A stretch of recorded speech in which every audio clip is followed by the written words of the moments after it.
አብዛኛው ሰው በዚህ ምድር ላይ ስኬታማ ለመሆን የሚመርጠው መንገድ ምንድነው? ጨዋ መሆን፣ ስህተት አለመስራት፣ ጥፋት ከመስራት መቆጠብ፣ ሁል ጊዜ ንጹህ ሆኖ ለመታየት መሞከር። እኚህ ሞኞች ከሩቅ ሆነው ህይወትን ይመለከቷታል እንጂ አይገቡባትም፣ ህይወትን አይኖሯትም። እኔ ግን ዛሬ አንድ አስደንጋጭ እውነት ልንገራችሁ። በህይወት ውስጥ ስህተት መስራት ፈጣኑ ብቸኛውና ትክክለኛው የመማሪያ መንገድ ነው። ይህም መንገድ ፈጣኑ መንገድ ነው። በሳል የሚያደርግህ፣ ኤክስፒሪየንስ የሚሰጥህ፣ እንዲሁም ጠቢብ የሚያደርግህ። ፍጹም ለመሆን የምታደርገው ጥረት ስህተትን ፈርተህ ወደ ኋላ ማፈግፈግህ ከአንተ የተሻሉ ሰዎችን ሳይሆን በአንተ ውስጥ የሚደበቅ ከባድ ጥፋትን እየወለደ እንዳለ ልታውቅ ይገባል። ዛሬ የምንነጋገረው ስለ ሞቲቬሽን አይደለም። ሞቲቬሽን ዛሬ መጥቶ ነገ የሚጠፋ የደካሞች ስሜት ነው። ዛሬ የምንነጋገረው ታሪክን ስለሚቀይሩ፣ ስልጣኔን ስለሚያነጹ የኃይል መሐንዲሶች ነው። ስህተትን ወደ ስልጣኔ መቀየሪያው ሚስጥር እንፈተዋለን። እስከ መጨረሻው አብራችሁኝ ሁኑ። ምክንያቱም ይህ ቪዲዮ ከዚህ ቀደም ስለምታውቁት ውድቀትና ስኬት አስተሳሰባችሁን ሙሉ ለሙሉ ስለሚቀይረው፣ ከዚህ በፊት የቃረማችሁትን እውቀት ተሰባብሩታላችሁ። ይህ ቪዲዮ ይሰባብረዋል። እስከ መጨረሻው ብቻ ተከታተሉኝ። ለቻናሉ አዲስ ከሆናችሁ የሰብስክራይብ እና የደወል ምልክቷን ተጭናችሁ ጀምሩት። መጽሐፍት በአማርኛ ተተርጉሞ ቀርቦላችኋል በፒዲኤፍ። ዲስክሪፕሽን ላይ ያለውን የቴሌግራም ሊንክ ተጭናችሁ ታገኙታላችሁ። የሮበርት ግሪኔ፣ የኒኮሎ ማኪያቬሊ፣ የዶስቶየቭስኪ መጽሐፍቶች፣ የፍሬድሪክ ኒቼ መጽሐፎች እንዲሁም ራስን እንድታሻሽል የሚረዱን መጽሐፍቶች አዘጋጅቻለሁ። ራስን ለማሳደግ፣ ራስን ለማሻሻል፣ በቢዝነስ በፍቅር ህይወት ራስን እንድታሻሽል የሚረዱን መጽሐፍቶች አዘጋጅቻለሁ። ለምሳሌ የማርከስ አውሬሊየስ መጽሐፍ እንደ ሜዲቴሽን ያለ፣ የማማለል ጥበብ The Art of Seduction ሮበርት ግሪኔ የጻፋቸው መጽሐፍቶች አሉ። አስብና ሀብታሙን፣ የናፖሊዮን ሂል መጽሐፍ Think and Grow Rich የመሳሰሉ መጽሐፍቶች በፒዲኤፍ በአማርኛ ተተርጉሞ ቀርቦላችኋል። ታች የተቀመጠውን ወይም ኮሜንት ላይ ያስቀመጥኩትን የቴሌግራም ቻናል በመቀላቀል መጽሐፍቶቹ እንዲደርሳችሁ ማድረግ ትችላላችሁ። አሁን ወደ ቪዲዮ እናምራ። የመጀመሪያው ምዕራፍ የንስሐ ሰው ከንጹህ ሰው ይበልጣል። የመጀመሪያው ምዕራፍ ይህ ነው። በጥልቀት እንድታስተውሉኝ እፈልጋለሁ። በአብዛኛው ማህበረሰብ ውስጥ ጨዋ የሚባለው ስህተት ሰርቶ የማያውቀው ጨዋው ሰው በይበልጥ ይታመናል ተብሎ ይታሰባል። ነገር ግን ይህ ትልቅ የስነ ልቦና ቅዠት ነው። እውነታው ግን ከዚህ ተቃራኒ ነው። የወደቀ ስህተት የሰራ ነገር ግን ስህተቱን አምኖ ራሱን የገነባ የንስሐ ሰው ፈጽሞ ስህተት ሰርቶ ከማያውቀው ጨዋው ሰው ይበልጥ እጅግ የታመነ እና ጠንካራ ሰው ነው። ልምድ አለው፣ ለኃላፊነትም ይታመናል። ይህን እውነት መጽሐፍ ቅዱስ ራሱ ይነግረናል። የዮሴፍና የይሁዳን ታሪክ እንመልከት እስኪ። ዮሴፍ ፍጹም ንጹህ፣ ከኃጢአት የሚሸሽና ስህተት የማያደርግ ሰው ምሳሌ ነው። ነገር ግን መጽሐፍ ቅዱስን ስታጠኑ የወደፊቱ ትንቢት መሪ፣ የነገስታት ግንድና የመሲሁ መስመር የመጣው ከማን ነው? ከዮሴፍ ሳይሆን ከይሁዳ ነው። ለምን? ይሁዳ ፍጹም ሰው አልነበረም። ስህተት ሰርቷል። የወንድሙን መሸጥ መርጧል። በህይወቱ ዝቅተኛ ቦታ ላይ ወድቋል። ነገር ግን ልዩነቱ እዚህ ጋር ነው። ይሁዳ ስህተቱን አምኖ ተቀብሎ ጥልቅ ንስሐ ውስጥ በመግባት ራሱን ቀይሯል። ከወንድሙ ቢንያም ጋር በግብጽ መድረክ ላይ ሲቆሙ ይሁዳ በራሱ ላይ የወረደውን ስህተት ተሸክሞ በሱ ፋንታ እኔን ሰረኝ ብሎ ራሱን መስዋዕት አደረገ። እዚህ ጋር ነው የሳይኮሎጂካል አይዲያው ያለው። ፈጽሞ ስህተት ያልሰራ ሰው በውስጡ ስውር የሆነ የጽድቅ እብሪት ወይም ሰልፍ ራይቸስ ብላይንድነስ ያዳብራል። የራሱን ጨለማ ጎን ተጋፍጦ አያውቅም። ሻዶው የሚባለው ማለት ነው። ተጋፍጦ አያውቅም። ስለዚህ እንዲህ አይነቱ ንጹህ ወይም ጨዋ ሰው አንድ ቀን ቀውስ ሲመጣና የራሱ ፍላጎት ሲነካ ካጋጠመው የስነ ልቦና የበታችነት ስሜት የተነሳ ማህበረሰቡንና በዙሪያው ያሉትን ሰዎች የሚያፈርስ ከባድ አደጋ ይፈጥራል። በአንጻሩ ስህተት ሰርቶ የተመለሰ ሰው ግን የራሱን ድክመት ያውቃል። በዓለም ላይ ያሉትን ፈተናዎች ቀምሷል። ስለዚህ ከሱ የሚመጣው ውሳኔ በጥበብና በእውነተኛ ኃላፊነት የተሞላ ነው። እንደ ጻድቁ ዮሴፍ ወይም በእስልምናው ዩሱፍ አይነት ሰዎች። እነዚህ አይነት ሰዎች ለፍጹምነት በጣም የቀረቡ ሰዎች ናቸው። ባለፈ ህይወታቸው ስህተት ሰርተው አያውቁም። ጨዋ የሚባሉ ሰዎች ናቸው። ግን ልብ በሉ፣ ነብዩ ያዕቆብ ከሁሉ ልጁ የሚወደው እሱን ነበር። ነገር ግን የእስራኤል የንግስና መንበሩን እንዲጨብጥ አልመረጠውም።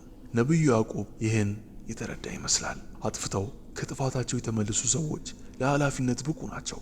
ከዚህ በፊት ምንም ጥፋት ካልሰሩ ሰዎች ይበልጥ ነብዩ ዩሱፍን ወይም ነብዩ ዮሴፍን ብትመለከቱ ከስህተት የሸሸ ለፍጹምነት የቀረበ ሰው ነው። ይህ ሰው ለኃላፊነት ከተሾመ በእርግጥም በዚህ ሰዓት ላይ ስህተትን አይሸሽም፣ ይልቅ ይጋፈጣል እንጂ። ልብ በሉ፣ ዮሴፍ የተሾመው በግብጽ ላይ ነበር። ምን ማለቴ ነው? ግብጽ ማለት በመጀመሪያም የተመሰረተች ሕግና ስርዓት ያላት ሁሉም ነገር የተሟላና የተስተካከለ ቦታ ላይ ነው የተሾመው። ይሁዳ ደግሞ ምንም አይነት መንግስት በሌለበት ሁኔታ ላይ እንደዚህ አይነት ሰው ከትቢያ ተነስቶ የሚመሰርት ሰው ነው። ልብ በሉ፣ እንደ ነብዩ ዮሴፍ አይነት ጨዋ ሰዎችን የምትመርጡት በተመቻቸውና ስርዓት በሰፈነበት ቦታ ላይ ነው። ሰላማዊ ቦታ ላይ ነው። ሁሉም ነገር ከተስተካከለ በኋላ ነው እነሱ የሚጫኑት፣ እነሱ የሚመጡት። እንደ ይሁዳ አይነት ሰዎች ግን በቀደመው ህይወታቸው ስህተትን ሰርተዋል። ወደፊት ችግር በመጣ ሰዓት ስህተትን ይሰራሉ ተብሎ አይታመንም። ምክንያቱም አንዴ ክፉና ደጉን አይተዋል።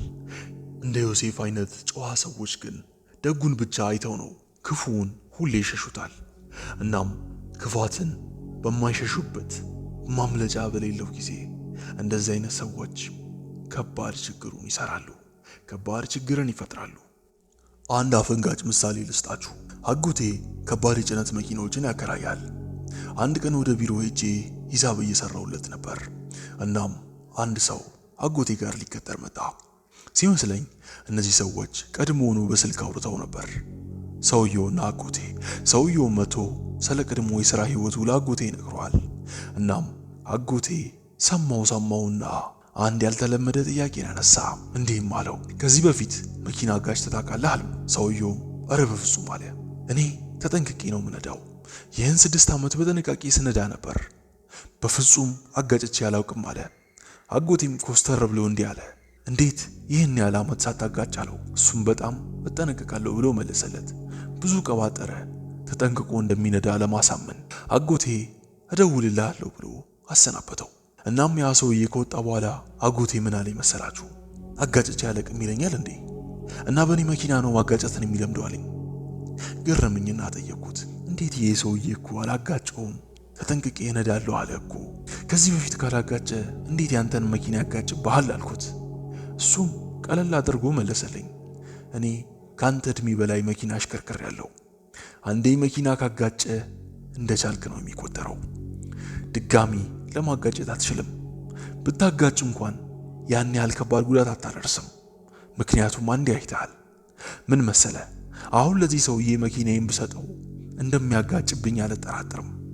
መኪናን ከሰጠ አንተም ወደፊት ሲኖርህ አደጋ ያደረሰውን ሰው ለሱ ብትሰጠው ይቀላል፣ አደጋ ካላደረሰው ሰው ይልቅ። ምክንያቱም ኢቭን ቢያጋጩም እንኳን አደጋ ያደረሰው ሰው ቀለል ያለ አደጋን ያደርሳል ከዚህ በፊት አደጋ ካላደረሰው ሰው በይበልጥ። በዛ ሰዓት ላይ እንደዛ ሲለኝ እየተፈላሰፈ ነበር ይመስለኝ። ነገር ግን ህይወት በዛ መንገድ እንደምትሰራ እናም እየሰራች እንደሆነም ነበር የነገረኝ። ለዚህም ነው ጥንታዊ ጎሳዎች እና ህዝቦች ታዳጊ ወጣቶችን ሳይሆን ስህተትና ጦርነትን ባዩ፣ በቆሰሉ፣ ውጣ ውረድ ባዩ ሰዎች የሚተማመኑት፣ ለዛ ሰው ስልጣን የሚሰጡት።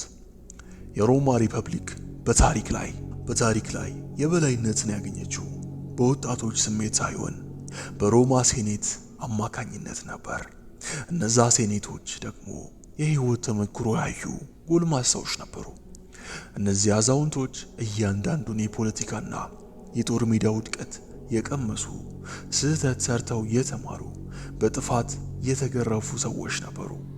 ሮም በእነሱ ነው የምትመራው፣ እነሱ ላይ ነው የምትተማመነው። በዕለት ተዕለት ህይወታችን የምናየው ነገር ነው። ይህ እውነተኛ ነገር ነው። እናቱ ቤት ኖሮ ወዲያው እንደወጣ ህይወቱን ሳያቅ የህይወትን ችግር ሳይቀምስ ትዳር የያዘ ወጣት በእርግጥም ትዳሩ ላይ ችግር ያመጣል። ህይወትን አያውቃትም። ስለዚህ ህይወትን ሲያገኛት ይሰበራል። ትዳር ከያዘም ይፈርሳል። ቢዝነስ ከጀመረም እንደዛው። ችግርን ያላየ ሰው በእርግጥም ወደፊት ትልቅ ችግርን ያመጣል፣ ትልቅ ችግርንም ይፈጥራል። ደግሞ ፈተናን የተለማመደ ስህተትን የሰራ ስህተቱ ምን አይነት ችግር እንዳመጣበት ያየ ሰው በእርግጥም ወደፊት ላይ ውሳኔውን ይመረምራል። የሞኝ ስራ ሲሰራ ራሱን አያገኘውም። ይህ ሰው ለኃላፊነት ብቁ ነው። የቀመሳቸው ችግሮች ችግርን እንዴት ማለፍ እንዳለበት አሳይተውታል። ክፉን ከደጉ መለየት ይችላል። ከዚህም በፊት የሰራው ስህተት አሁንም አስተዋይ አድርጎታል። ቢያገባ መልካም ባል፣ ቢሾም መልካም ሹም ይሆናል።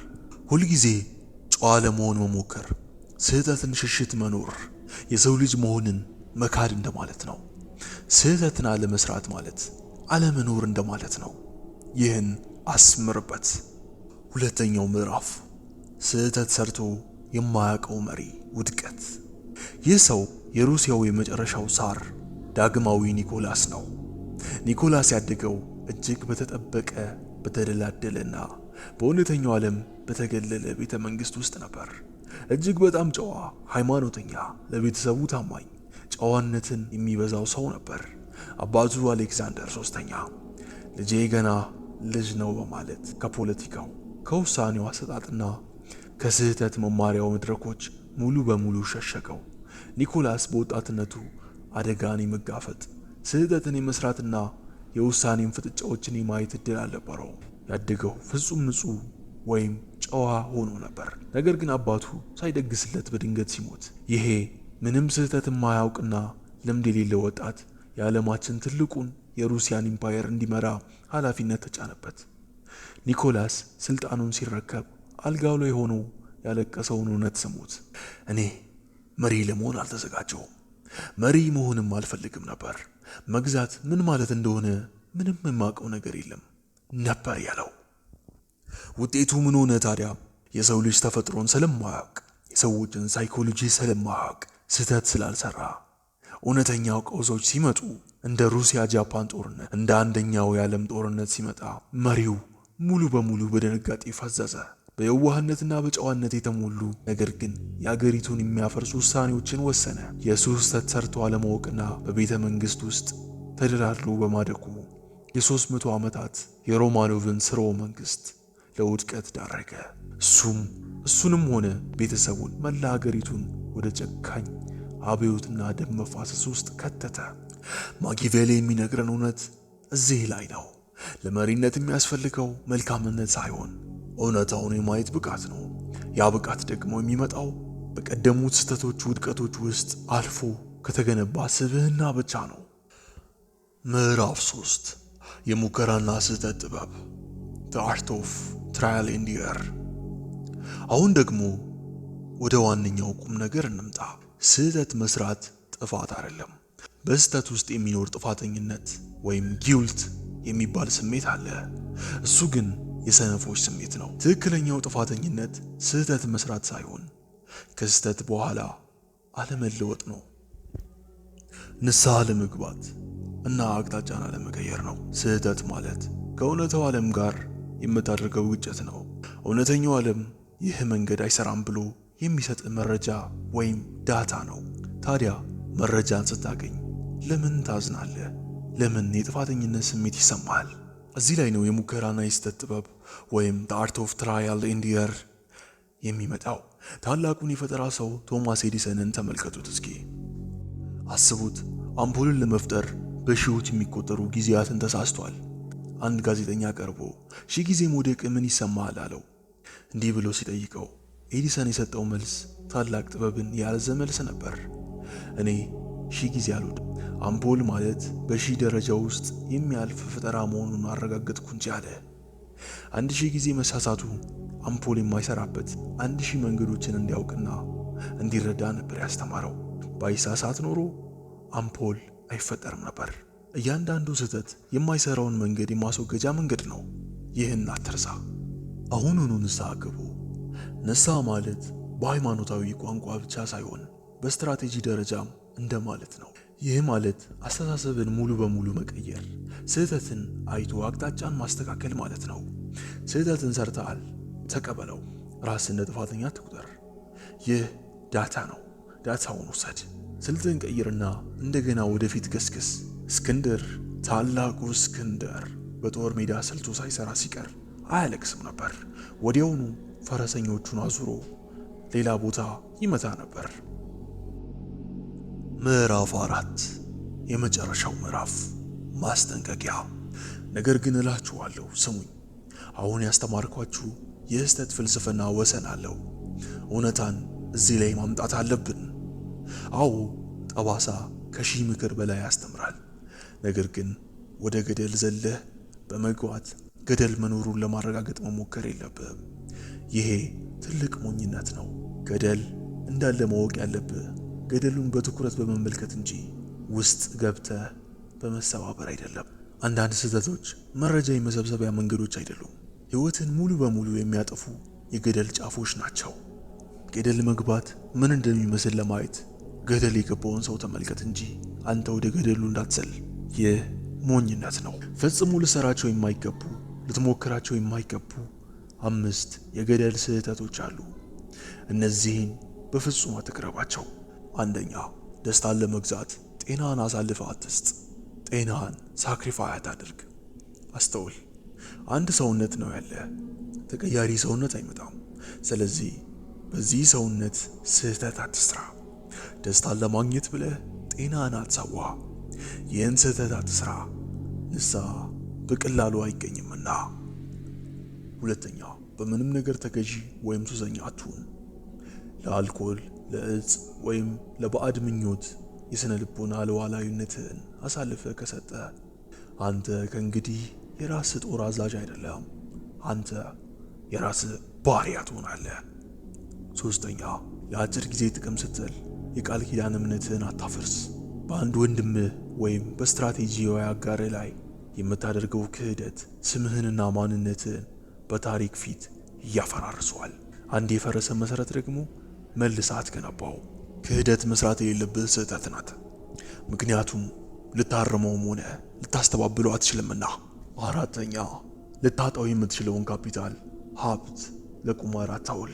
ስልታዊ አደጋን መጋፈጥ የታላቁ እስክንድር ጥበብ ነው። ነገር ግን ያለህን ሁሉ ጨርሰ በባዶነት መቅረት የሞኝነት ቁማር ነው። ለቀጣዩ ቀን የምትዋጋበትን ሰይፍ አስቀር። አምስተኛውና የመጨረሻው ጥልቁ ገደል ራስህን በዚህ ውስጥ እንዳትወረወር። እሱም ምን መሰለህ? የራስህን ስህተት ለማመን ፈቃደኛ አለመሆን። ይህ ትልቁ የጥፋት ገደል ነው። ስህተትን አለማመን ማለት ንስሐ ለመግባትና አቅጣጫን ለመቀየር ፈቃደኛ አለመሆን ማለት ነው። ይህ ደግሞ ቀጥታ ወደ ጥልቁ ገደል ይከተሃል፣ ወደ ገደል ይወረውራል። ትምህርቴን ላጠቃለው። ስህተትን አትፍሩ። ስህተት የጦር ሜዳችሁ ነው። በየቀኑ ውጡ፣ ተጋፈጡ፣ ተሳሳቱ፣ ተማሩ፣ ንስሐ ግቡ። አቅጣጫችሁን ቀይሩና አሸነፉ።